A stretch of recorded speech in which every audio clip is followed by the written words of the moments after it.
بسم اللہ الرحمن الرحیم۔ درمیانی 10 پاروں کا خلاصہ قرآن بیان کیا جائے گا۔ جدید پیغامات جدید انسان کے لیے بیان کیے جائیں گے۔ عزیزان محترم، سورہ یونس قرآنی صورتوں میں جو باتیں تکرار کے ساتھ آئی ہیں، میں انہیں صرف ایک بار تفصیلاً بیان کروں گا۔ تکرار والی چیزوں کو بار بار بیان نہیں کیا جائے گا۔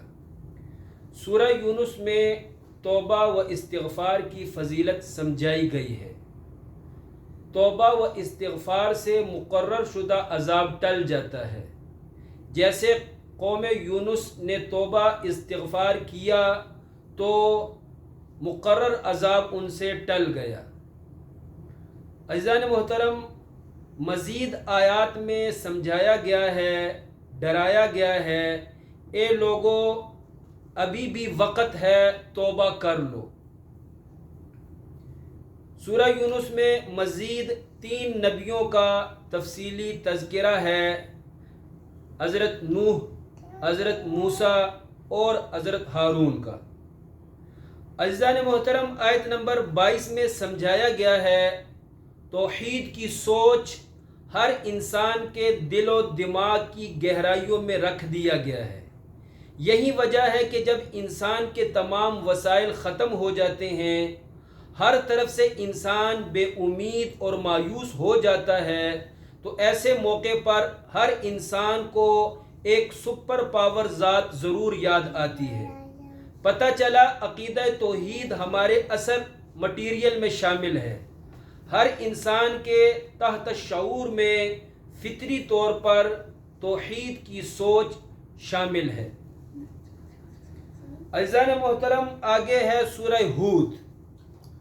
سورہ ہود میں 7 نبیوں کا تذکرہ ہے، ان کی امتوں کے حالات بیان کیے گئے ہیں، اور یہ بات اپنے ذہن میں رکھیں، ذہن میں یہ بات رکھیں، 7 نبیوں اور ان کی امتوں کے حالات اس صورت میں ذہن نشین کرائے گئے ہیں۔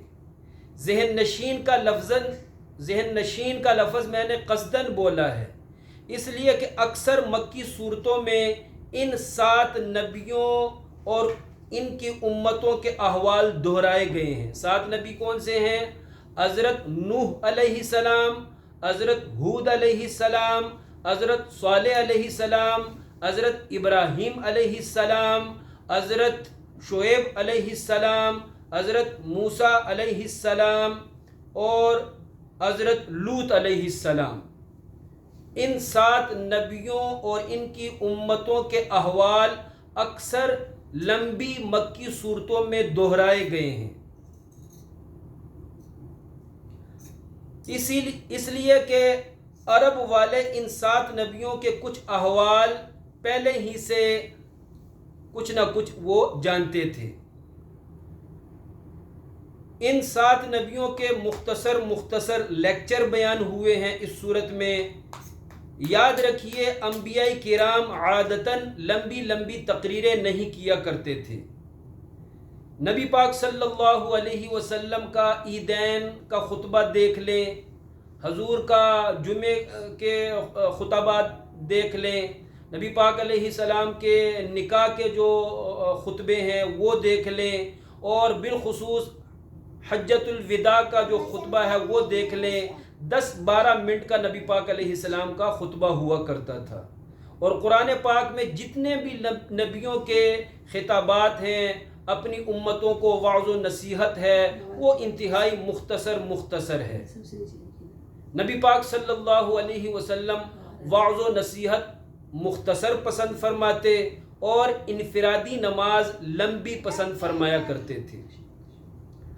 عزیزان محترم، قرآن پاک میں سابقہ نبیوں کے قصے کیوں بیان ہوئے؟ اس میں کیا حکمت ہے؟ انبیاء کرام کے قصے سننے کا ایک فائدہ یہ ہے کہ راہ خدا میں پریشانیاں، مشقتیں برداشت کرنا آسان ہو جاتا ہے، اور پھر مصیبت زدہ باعمل مسلمان مصائب میں بھی خود کو پرسکون محسوس کرتا ہے۔ عزیزان محترم، اگلی سورت سورہ یوسف ہے۔ قصہ یوسف میں تسلی اور سکون کا سامان ہے ان کے لیے جن کی اولاد نافرمان ہے۔ اسی طرح اس طرح کے قرآنی واقعات نہ ہوتے تو عام شریف آدمی نافرمان اولاد کی وجہ سے شاید کبھی سر نہ اٹھا پاتے۔ قصہ یوسف میں تسلی و سکون ہے اس شریف بھائی کے لیے جس کے دیگر بھائی ظالم ہیں، سخت پریشان کرتے ہیں۔ اسی طرح قصہ یوسف یہ ایک باپ کی محبت بری داستان ہے۔ عزیزان محترم، قصہ یوسف ایک شہزادی کی لو سٹوری ہے جس میں یہ سمجھایا گیا ہے کہ خوف خدا رکھنے والا نوجوان ناجائز محبت کو ٹھکراتا ہے، خواہ جیل جانا ہی کیوں نہ پڑ جائے۔ اسی طرح قصہ یوسف میں سمجھایا گیا ہے خوف خدا رکھنے والا ہر جگہ نیکی کی دعوت دیتا ہے، خواہ وہ جگہ جیل ہی کیوں نہ ہو۔ آیت نمبر 55 قصہ یوسف میں سمجھایا گیا ہے ایک وزیر خزانہ میں کیا کیا خوبیاں ہونی چاہیے۔ خلاصتاً یہ بات سمجھائی گئی ہے کہ اچھے کردار سے برے لوگوں کی اصلاح ہو سکتی ہے، اچھی سوچ اچھے کردار سے برے حالات پر قابو پایا جا سکتا ہے۔ عزیزان محترم، اگلی سورت سورہ رعد ہے۔ سورہ رعد میں اللہ پاک نے اپنی غالب قدرت تفصیلاً بیان فرمائی ہے، اپنی حمد و ثنا خوب تفصیلاً بیان فرمائی ہے۔ فرمایا یسبح الرعد بحمدہ، بادلوں کی گرج بھی اپنے رب کی تسبیح کرتی ہے۔ رعد کہتے ہیں گرج کو، بادلوں کی جو گرج ہوتی ہے عربی میں اس کے لیے لفظ آتا ہے رعد۔ تو اللہ پاک فرماتا ہے کہ بادلوں کی گرج بھی میری تسبیح بیان کرتی ہے۔ اس صورت میں بنیادی عقائد ذہن نشین کرائے گئے ہیں۔ اسی صورت میں ہے الا بذکر اللہ تطمئن القلوب، یعنی یاد الہی سے دل پرسکون رہتے ہیں۔ اللہ کی فرمانبرداری میں دلوں کا چین و سکون ہے، تو لازماً اللہ کی نافرمانی میں ٹینشن اور بے سکونی ہے۔ عزیزان محترم، اگلی صورت ہے سورہ ابراہیم۔ سورہ ابراہیم میں اللہ پاک نے اپنی حمد و ثنا بیان کی ہے، عقائد بیان فرمائے ہیں۔ 6ویں رکوع سے حضرت ابراہیم کی 8 عظیم دعائیں ذکر کی گئی ہیں۔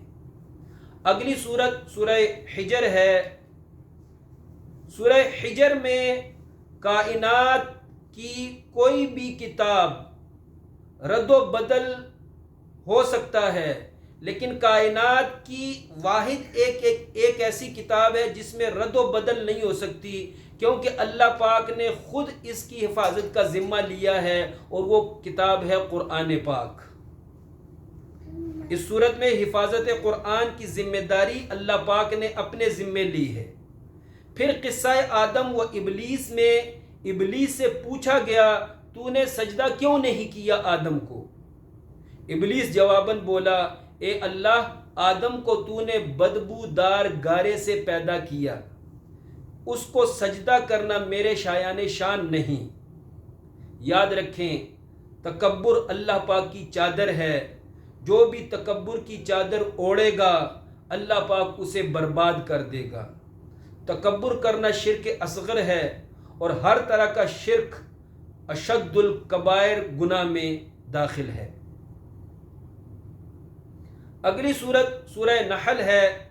نحل کا معنی شہد کی مکھیاں، نحل یہ جمع ہے، نحل کا مطلب ہوتا ہے شہد کی مکھیاں، اور نحلتن کا معنی ہے شہد کی ایک مکھی، اور ذبابن کا معنی ہوتا ہے گندگی والی مکھی۔ شہد کی مکھیوں کے نام پر قرآن پاک کی ایک طویل سورت نازل ہوئی ہے۔ اس شہد کی مکھیوں کی فضیلت خود نمایاں ہو جاتی ہے، یعنی شہد کی مکھیوں کے نام پر ایک سورت آئی ہے، اس نام سے شہد کی مکھیوں کی فضیلت خود نمایاں ہو جاتی ہے۔ شہد والی مکھی کا تقابل گندگی والی مکھی سے کریں تب جو ہے شہد والی مکھی کی فضیلت خوب واضح ہو جاتی ہے۔ عزیزان محترم، آپ تقابل کریں گندگی والی مکھی اور شہد والی مکھی کا۔ مثلا گندگی والی مکھی راستہ بھول جاتی ہے جبکہ شہد والی مکھی راستہ نہیں بھولتی۔ گندگی والی مکھی کو دور چھوڑ آئیں وہ واپس اپنی جگہ پر نہیں آ سکتی، لیکن شہد والی مکھی میں اللہ پاک نے ایسا سافٹ ویئر فٹ کر دیا ہے، اللہ پاک نے شہد کی مکھی میں ایسا سسٹم فٹ کر دیا ہے، آپ شہد والی مکھی کو اس کے چھتوں سے میلوں دور چھوڑ آئیں، بغیر کسی سے پوچھے آرام سے شہد کی مکھی واپس اپنے چھتے میں آ جائے گی۔ اسی طرح دوسرا فرق اور شہد کی مکھی کی دوسری فضیلت، شہد کی مکھی جس پھول سے ایک دفعہ رس چوس لے، کوئی بھی مکھی دوبارہ اس پھول پر نہیں بیٹھتی، ہر دفعہ دور سے دیکھ کر شہد کی مکھیاں اس پھول کے پاس سے اڑ جاتی ہیں۔ ایسا کوئی واضح نشان اس پر لگایا گیا ہوتا ہے کہ کوئی دوسری مکھی اس پھول کے پاس نہیں آتی، جبکہ گندگی کی مکھی گند کی جگہ سے اٹھ جائے تو دیگر مکھیاں دیکھا دیکھی ادھر انے واہ منہ مارتی ہیں، خواہ کچھ ملے یا نہ ملے۔ شہد کی مکھی کی تیسری خصوصی فضیلت، تمام مکھیاں اور پرندے خوراک سٹاک نہیں کرتے، تمام مکھیاں اور پرندے خوراک کل پرسوں کے لیے ذخیرہ نہیں کرتے، جمع نہیں کرتے، سوائے شہد کی مکھی کے۔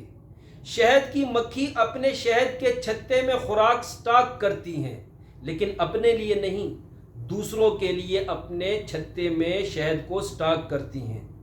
ہاں، اگر خراب ہونے کا خدشہ محسوس کریں تب اپنا جمع کیا ہوا شہد خود کھا لیتی ہیں، ورنہ دوسروں کے لیے سٹاک کرتی ہیں۔ عزیزان محترم، سورہ نحل میں اللہ پاک نے اپنی کثیر نعمتیں یاد دلائی ہیں۔ آیت نمبر 58 میں کفار مکہ کا گھٹیا رویہ ذکر کیا گیا ہے۔ کفار مکہ بیٹی کی پیدائش پر غم اور غصے سے بھر جاتے تھے۔ آیت نمبر 68 69 میں شہد کی مکھی کی فضیلت بیان فرمائی گئی ہے۔ آیت نمبر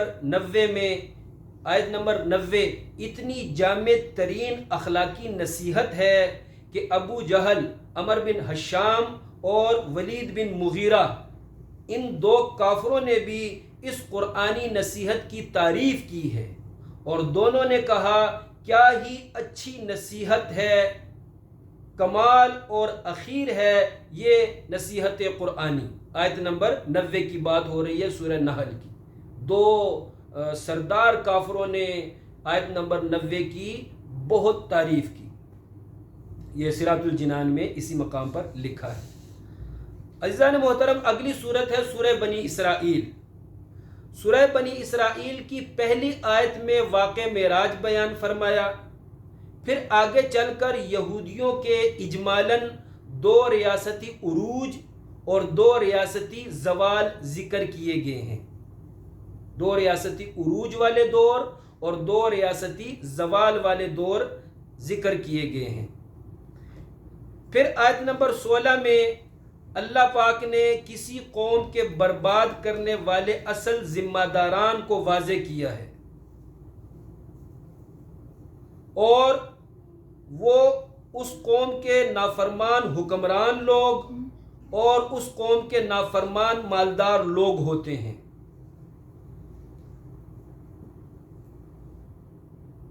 عزیزان محترم، آیت نمبر 16 میں اللہ پاک نے کسی قوم کو برباد کرنے والے جو اصل ذمہ داران ہیں ان کو واضح کیا ہے۔ اس سے پہلے کیا ہوا؟ اس سے پہلے والی جو آیات ہیں ان میں یہودیوں کی 2 تاریخی ترقیاں اور یہودیوں کی 2 تاریخی بربادیاں ذکر کی گئی ہیں۔ اس کے بعد پھر اللہ پاک نے کسی قوم کے برباد ہونے کے اصل ذمہ داران کو ذکر کیا ہے۔ فرمایا، اللہ پاک نے فرمایا ففسقوا فيها فحق عليها القول فدمرناها تدمیرا۔ اللہ پاک نے اس آیت میں فرمایا ہے کہ جب میں کسی قوم کو، کسی شہر کو برباد کرتا ہوں تو اس شہر کے جو مترفین ہوتے ہیں ان مترفین کی وجہ سے کسی شہر کو میں برباد کرتا ہوں، کسی شہر کے مترفین لوگوں کی وجہ سے میں کسی شہر کو، کسی قوم کو برباد کرتا ہوں۔ مترفین کسے کہتے ہیں؟ مترفین ان انتہائی نافرمان مالدار لوگوں کو اور ان انتہائی ظالم حکمرانوں کو کہا جاتا ہے جو کھلم کھلا نافرمانیاں کرتے ہیں اور عوام ان کو سمجھانے سے ڈرتی ہیں۔ ایسے ظالم مالدار لوگ، ایسے ظالم حکمران لوگ مترفین کہلاتے ہیں۔ عزیزان محترم، اللہ پاک نے فرمایا فَفَسَقُوا فِيهَا فَحَقَّ عَلَيْهَا الْقَوْلُ فَدَمَّرْنَاهَا تَدْمِيرًا۔ حکمران طبقہ جس شہر میں کھلم کھلا میری نافرمانی کرتے ہیں تو پھر میرے عذاب کا فرمان اس شہر کے بارے میں جاری ہو جاتا ہے اور ہم اس شہر کو تباہ و برباد کر دیتے ہیں۔ آیت میں قابل توجہ بات یہ ہے کہ فرمایا اس شہر کو ہم تباہ کر دیتے ہیں، یہ نہیں فرمایا کہ اس شہر کے حکمرانوں کو ہم تباہ کر دیتے ہیں۔ حکمران تو بربادی کے وقت شہر سے بھاگ جاتے ہیں، کسی دوسرے ملک بھاگ جاتے ہیں، پیچھے عوام تباہ ہوتی ہے۔ لہٰذا عوام نے بربادی سے بچنا ہے تو عوام کی ذمہ داری ہے کہ حتی الامکان اپنے حکمرانوں کو غلط کام نہ کرنے دیں۔ جب بھی قرآن سے پوچھو گے، آپ لوگ قرآن پاک کا مطالعہ کریں، آپ قرآن پاک سے کثیر دفعہ پوچھ لیں، جب بھی آپ لوگ قرآن پاک سے پوچھیں گے کسی قوم کی بربادی کی اصل ذمہ داری کس پر عائد ہوتی ہے، تو کثیر جگہوں پر قرآن نے جواب دیا ہے کہ کسی بھی قوم کی بربادی کی اصل ذمہ داری، قومی بربادی کی اصل ذمہ داری نہ بے عمل مولویوں پر عائد ہوتی ہے، نہ بے عمل ٹیچرز پر عائد ہوتی ہے، بلکہ ہر جگہ قومی بربادی کی ذمہ داری قوم کے مترفین پر ڈالی گئی ہے۔ مترفین کون ہے؟ ایک دفعہ پھر سن لیں، مترفین وہ انتہائی مالدار ظالم لوگ یا وہ ظالم حکمران لوگ ہیں جنہیں برائیوں سے روکنے کی لوگ جرت نہیں کر پاتے۔ نتیجتاً وہ مترفین لوگ کھلم کھلا برائیاں کرتے ہیں، جرائم کرتے ہیں، ملکی معیشت کو، ملکی وسائل کو لوٹتے ہیں، غریبوں کا خون چوستے ہیں، غریبوں کا حق مارتے ہیں، غریبوں کا جینا مشکل ترین کر دیتے ہیں۔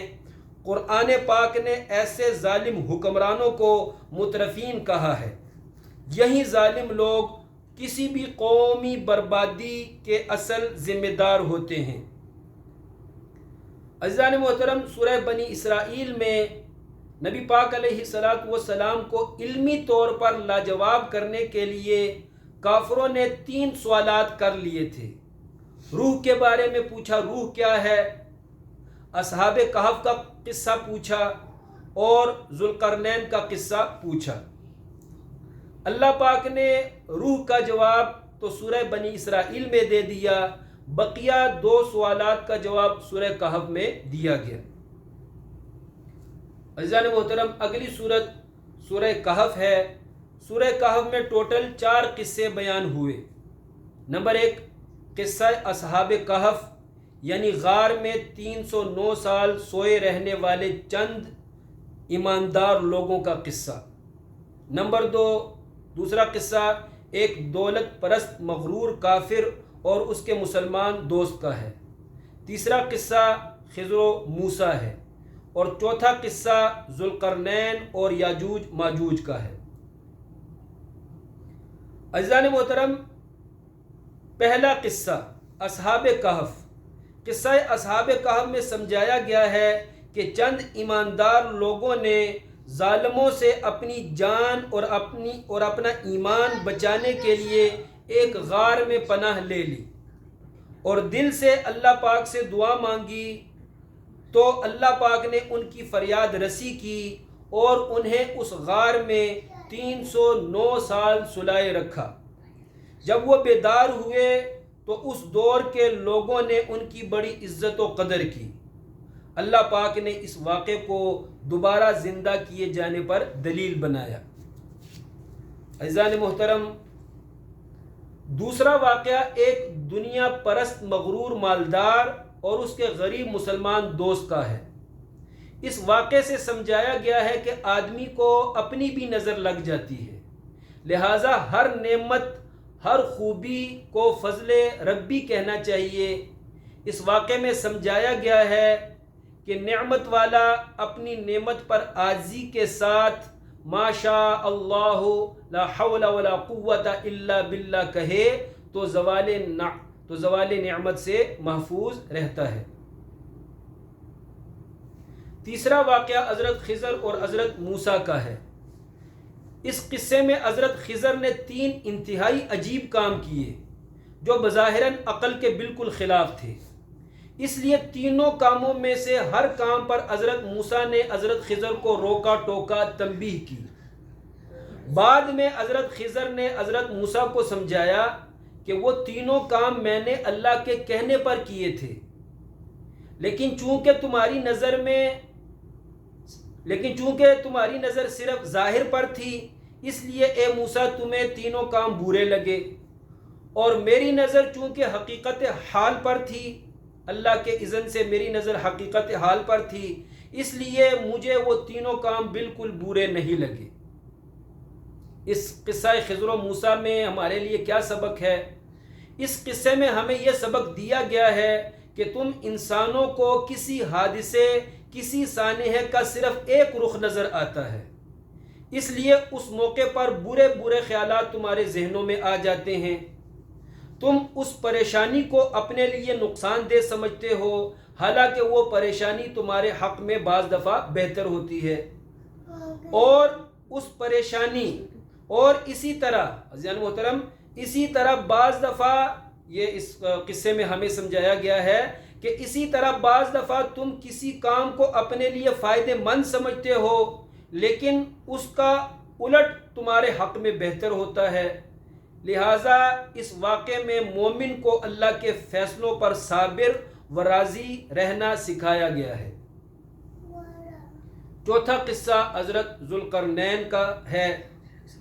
حضرت ذوالقرنین یہ ایک عادل مسلمان بادشاہ تھا جس نے دنیا کے طویل ترین 3 سفر کیے۔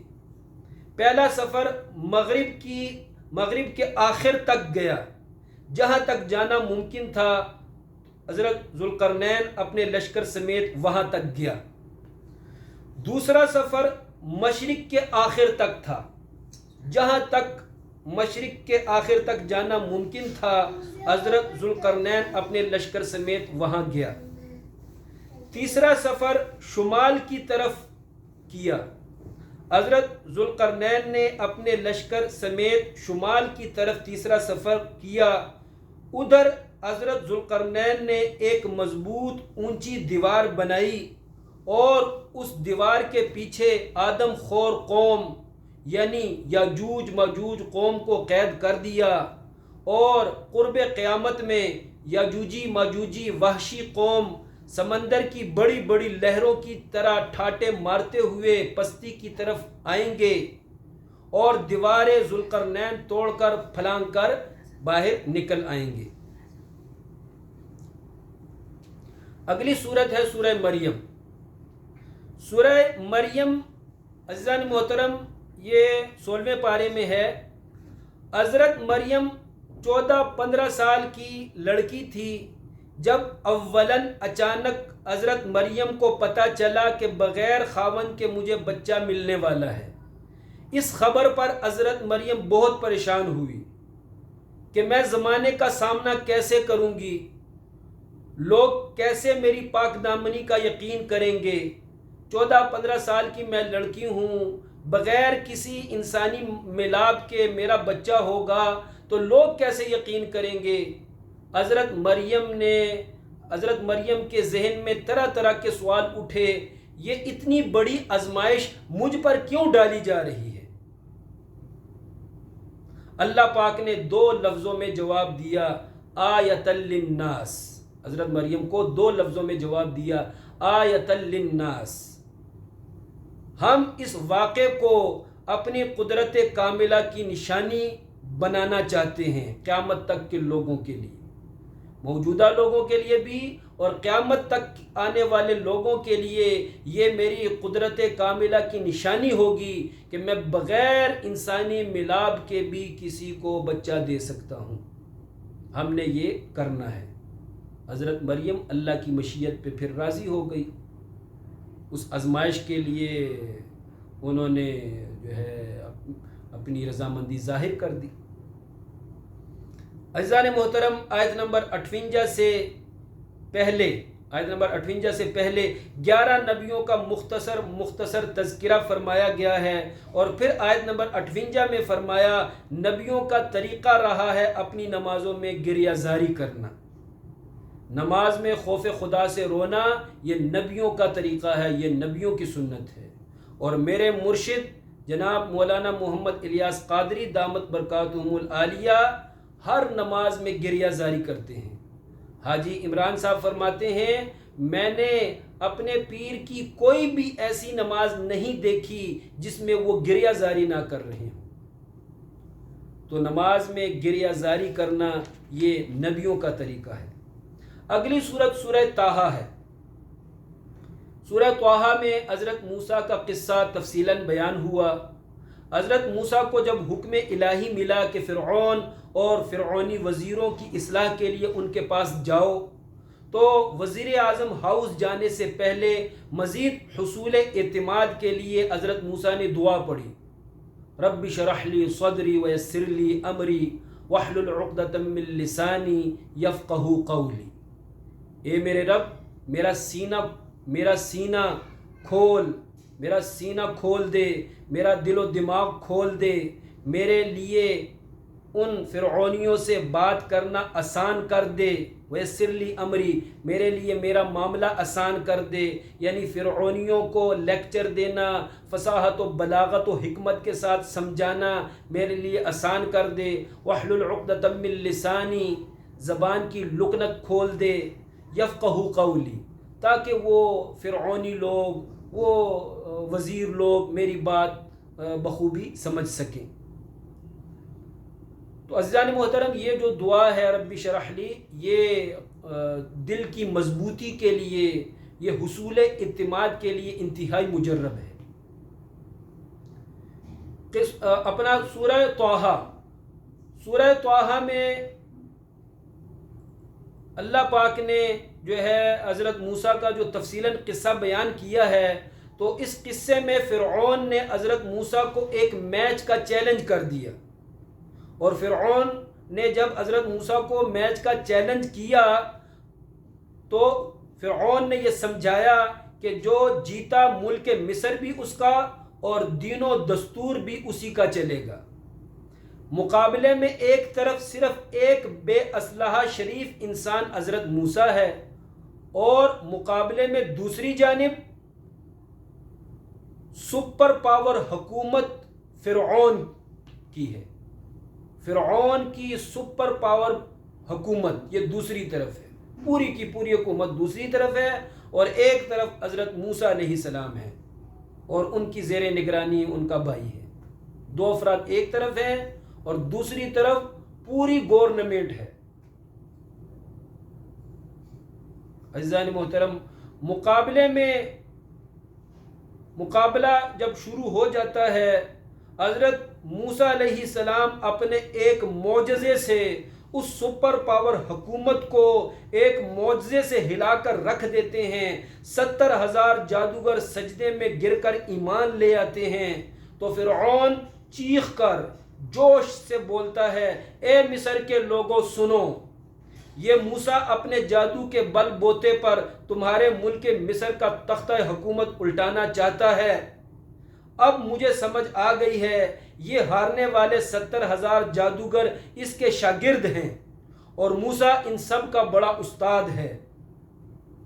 یہ باہمی مقابلہ اصل میں میری حکومت کے خلاف ایک موسوی چال تھی، جسے میں نے تم سب مصری وزیروں پر، مصری عوام پر عیاں کر دیا ہے۔ عزیزان محترم، یاد رکھیں، جادوگر تو ایک عام پولیس والے سے ڈر کر اپنا موقف بدل لیتے ہیں، لیکن اس واقعے میں سچے مسلمان ہو جانے والے جو جادوگر تھے، جو سابقہ جادوگر تھے، جب وہ مسلمان ہو گئے تو فرعون کی دھمکیوں سے نہیں ڈرے، شہید ہو جانا انہوں نے گوارا کر لیا، لیکن دین موسوی کو چھوڑنا گوارا نہ کیا۔ جیسے سائنسدان لوگ سائنسی طاقت اور شعبدہ بازی میں فوراً فرق کر لیتے ہیں، ایسے ہی ان سابقہ جادوگروں نے معجزہ موسیٰ دیکھتے ہی سمجھ گئے تھے کہ یہ جادو سے اوپر کی چیز ہے، یہ جادو نہیں ہے، یہ شعبدہ بازی نہیں ہے۔ اس لیے دل سے مومن ہو گئے اور پھر فرعون سے ڈرے نہیں، شہادت قبول کر لی۔ اگلی صورت ہے سورہ انبیاء۔ سورہ انبیاء میں 17 انبیاء کرام کا مختصر تذکرہ ہے۔ پھر قرآن پاک میں قرب قیامت کی، یہ بات اپنے ذہن میں رکھیں کہ قرآن پاک میں قرب قیامت کی 3 بڑی نشانیاں ذکر کی گئی ہیں۔ 3 بڑی نشانیاں قرآن پاک میں ذکر کی گئی ہیں۔ پہلی بڑی نشانی ادھر سورہ انبیاء کی آیت نمبر 96 میں ہے، جبکہ دوسری بڑی نشانی سورہ نمل کی آیت نمبر 82 میں ہے، جبکہ تیسری نشانی سورہ دخان کی آیت نمبر 10 میں ہے۔ سورہ انبیاء میں ہے حضرت ابراہیم کے لیے آتش نمرود گل گلزار ہو گئی۔ نمرود کی جلائی ہوئی آگ حضرت ابراہیم کے لیے ٹھنڈی ہو گئی، گل گلزار ہو گئی۔ ڈاکٹر اقبال کہتا ہے، آج بھی ہو اگر ابراہیم جیسا ایمان پیدا، تو آگ کر سکتی ہے انداز گلستان پیدا۔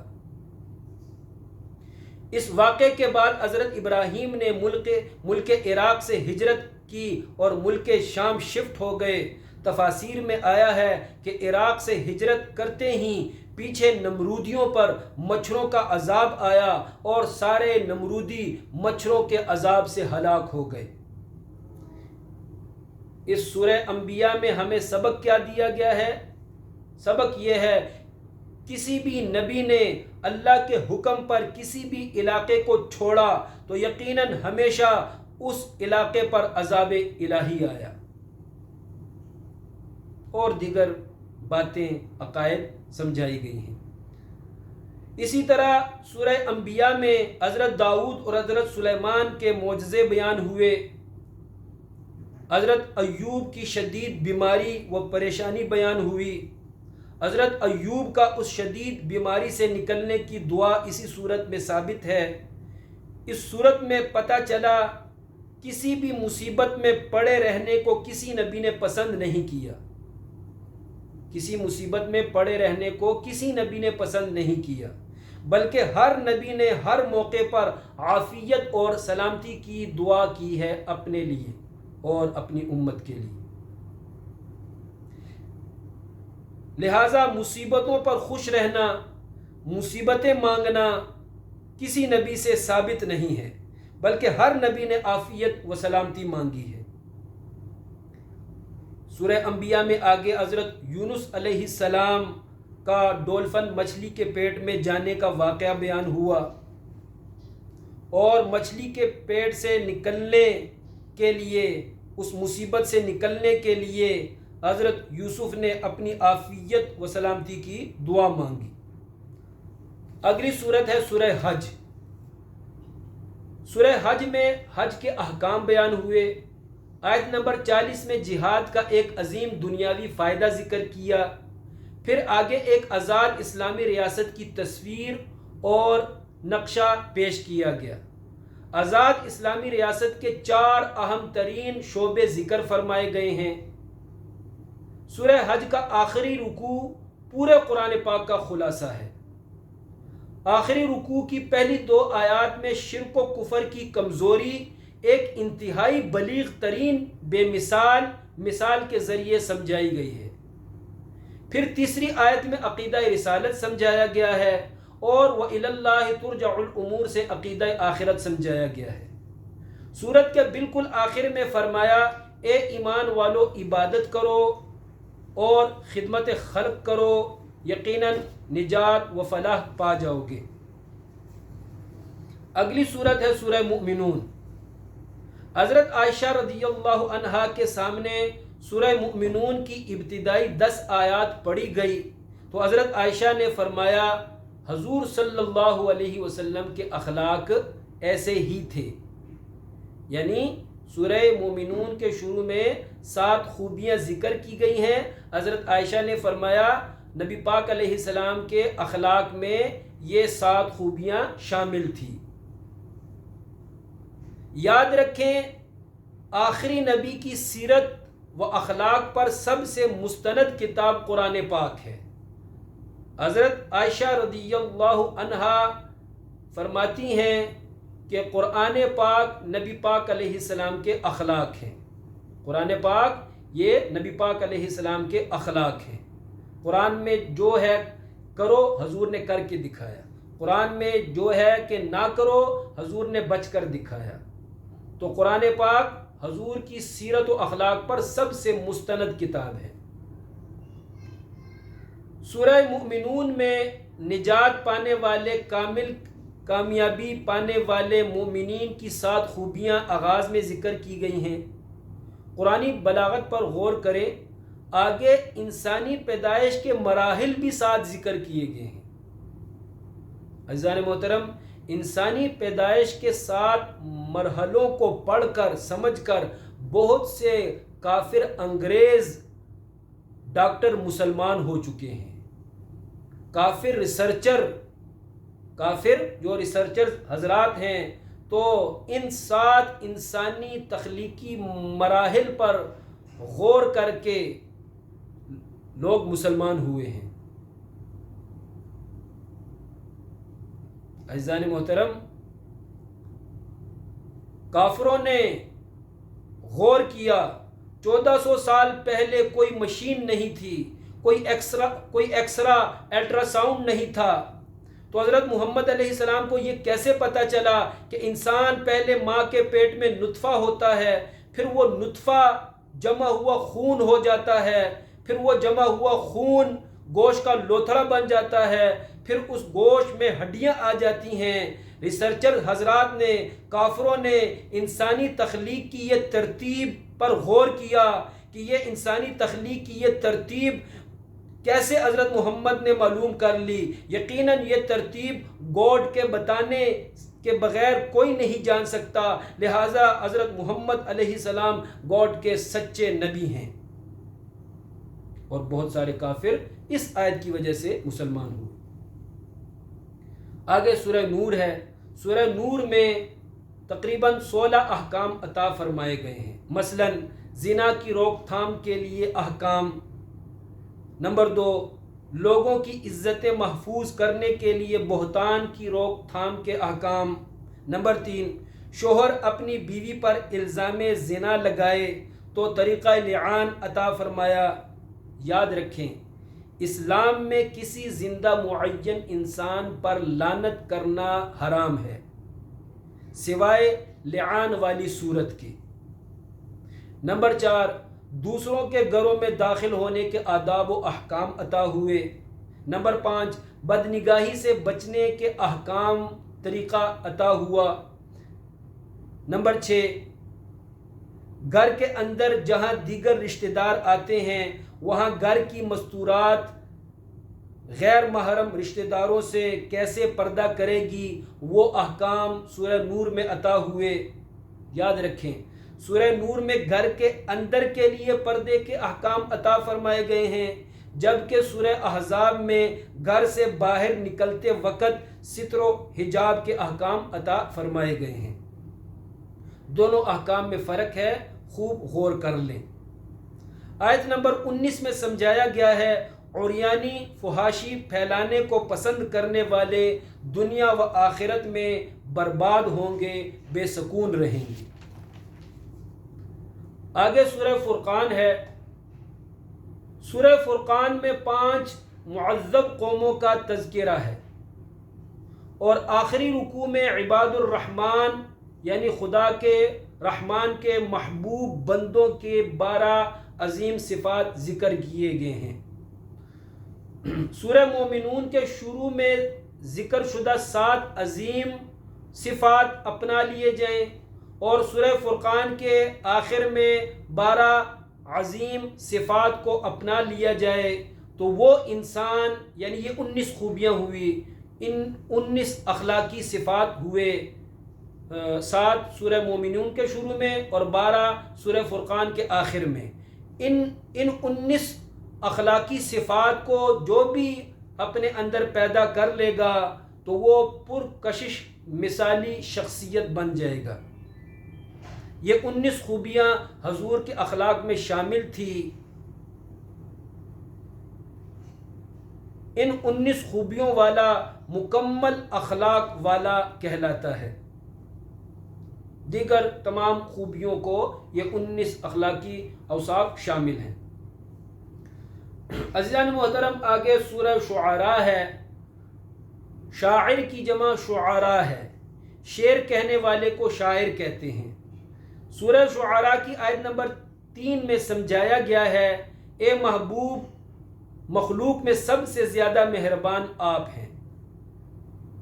فرمایا لعلک باخع نفسک الا یکونوا مؤمنین۔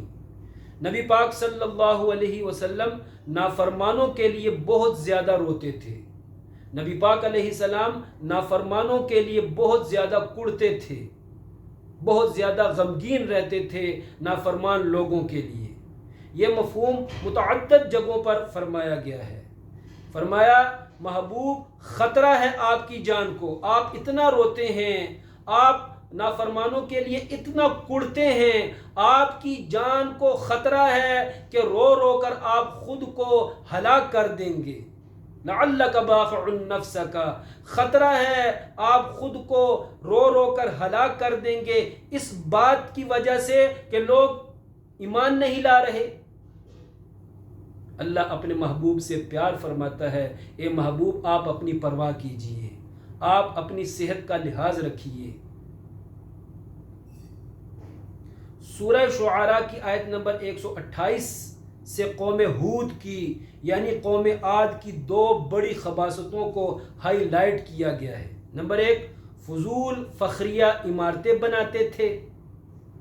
نمبر 2، کسی جرم پر امیروں کی پکڑ نہیں کرتے تھے لیکن غریبوں کی بڑی ظالمانہ سخت پکڑ کرتے تھے۔ قوم عاد والے، قوم ہود والے۔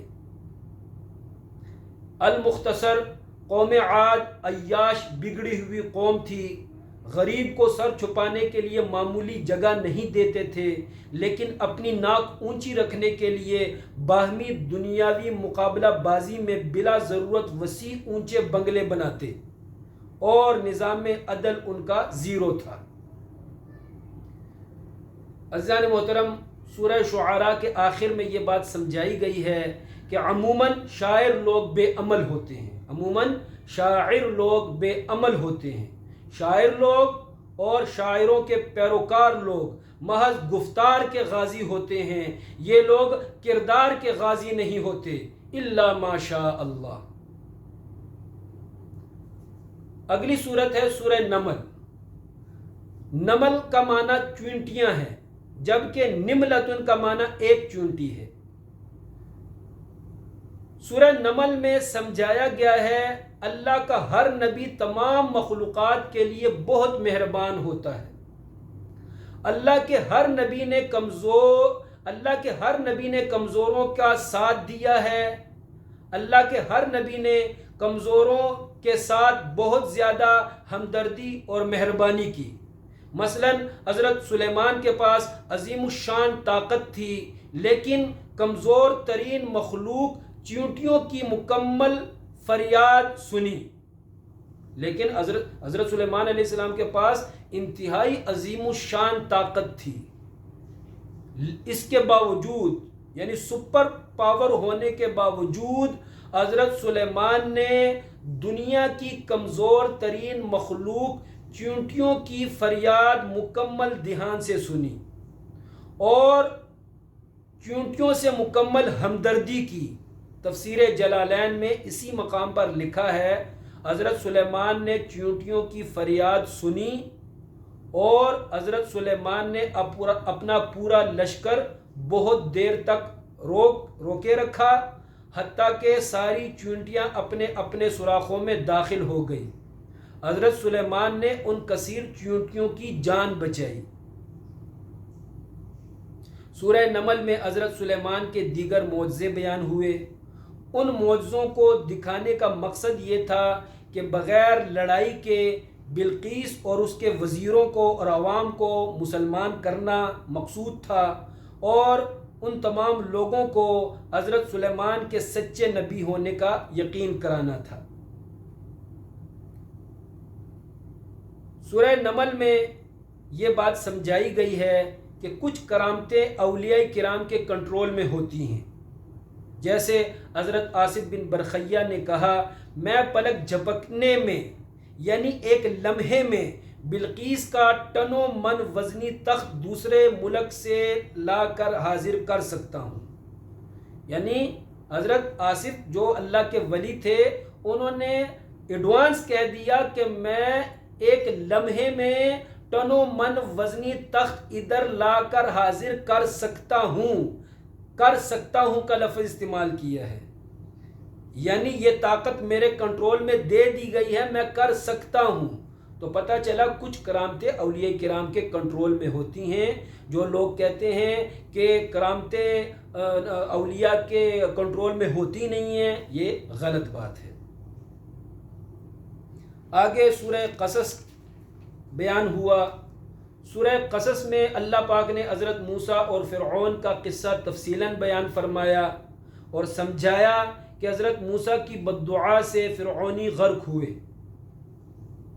حضرت نوح علیہ السلام کی بددعا سے جو ہے وہ قوم غرق ہوئی ڈوبی اور حضرت موسیٰ علیہ السلام کی دعائے ضرر سے فرعونی غرق ہوئے.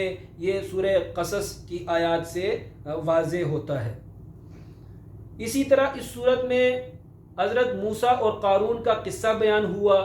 قصہ قارون میں سمجھایا گیا ہے کہ مال کی محبت فطری چیز ہے لہذا مال کی محبت بری چیز نہیں ہے. حصول مال کی طرف دل کا میلان ہو جاتا ہے حصول مال کی طرف دل مائل ہو جاتا ہے تو یہ بری چیز نہیں ہے یہ ایک فطری چیز ہے. بری چیز کیا ہے؟ مال کی ہوس مال کی حرص اور لالچ یہ بری چیز ہے. یعنی دنیا کمانے کے لیے اپنا دینی نقصان گوارا کر لینا یہ حرص مال ہے یہ ہوس ہے یہ باعث ہلاکت ہے. آگے سورہ عنکبوت ہے. عنکبوت کا معنی مکڑی ہے. کافر و مشرک مکڑی کی طرح کمزور چیز کو اپنے لیے جائے پناہ سمجھتے ہیں. آیت نمبر 41 میں سمجھایا گیا ہے کہ عقیدہ شرک مشرکین کو ہرگز نہیں بچا سکے گا. جیسے مکڑی کا جالا مکڑی کو مصائب سے نہیں بچا سکتا مکڑی کا جالا گرمی سردی اور دشمن سے مکڑی کو نہیں بچا سکتا ایسے ہی عقیدہ شرک مشرکین کو نہیں بچا سکے گا. شرک کی بطلان پر یہ مثال بے مثال ہے. عزیزان محترم سورہ عنکبوت کی آیت نمبر 11 یہ 85 مکی صورتوں میں واحد اکلوتا مقام ہے. سورہ عنکبوت کی آیت نمبر 11 یہ 85 ٹوٹل 85 مکی صورتیں ہیں اور مدنی صورتیں 29 ہیں. تو 85 مکی صورتوں میں واحد یہ ایک ایسا اکلوتا مقام ہے کہ جس میں لفظ المنافقین استعمال ہوا ہے. بقیہ 84 مکی صورتوں میں کسی بھی جگہ لفظ منافقین، لفظ منافق استعمال نہیں ہوا ہے۔